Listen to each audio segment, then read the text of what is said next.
Saludos cordiales, mi nombre es Juliet Brigüete de matrícula 231495 y yo voy a estar hablándoles de los temas abarcados en las páginas 27 y 28 del libro de la teoría pura del derecho de Hans Kelsen. Específicamente se nos detallan los temas relacionados con el dominio de la validez de la norma jurídica. Existen cuatro: el temporal, el especial, el personal y el objeto o material. En el temporal se nos especifica o se nos habla de que la norma jurídica está hecha, está creada pensando en el futuro. Está hecha en base a actitudes que puede tomar el ser humano a futuro y en situaciones que se dan después de la promulgación o pueden darse después de la promulgación o la regulación de una norma. Si bien esto es cierto, Kelsen especifica de que no en todas las situaciones pasa de esta forma. Y para ejemplificar su comentario, nos habla de la Alemania nazi y los homicidios y los delitos que pasaron durante ese tiempo. No había una ley, no había una norma que castigara eso, pero se creó una norma después de que sucedieron para poder castigar esos hechos cometidos. De la misma forma, establece un ejemplo un poco menos drástico y nos habla de que si un partido revolucionario llega al poder y crea una legislación que elimine que ciertos actos antes considerados como delitos políticos ya no estén, pues la norma se estaría aplicando de manera retroactiva. Entonces, otro de los dominios de los que se habla es del dominio especial, que es el que todo el mundo conoce.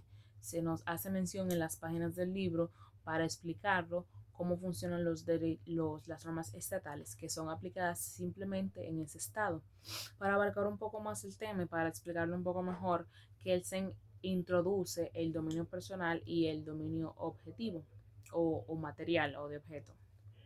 Este dominio específicamente trata de identificar al que, mientras que el personal y trata de identificar a quién.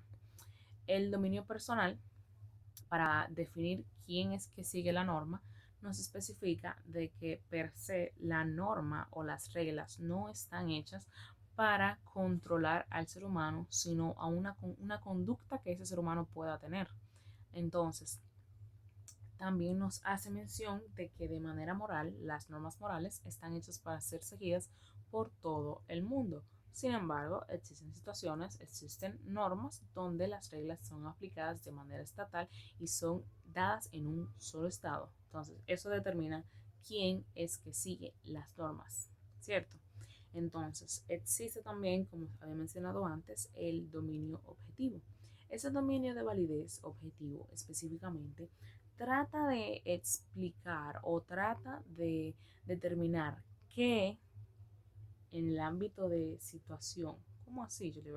Bueno, según lo que yo entendí de las páginas del libro, el dominio de objeto o material no trata de regular las cosas per se, sino que trata de regular la relación que existe entre la conducta humana y ese objeto, esa cosa. Entonces, se nos habla de ejemplos que pueden existir en el ámbito económico, en el ámbito político, en el ámbito religioso, etcétera, determinando así que en esos tipos de objetos, sean abstractos o no, sí hay regulaciones que determinan la relación existente entre las conductas humanas y esos objetos.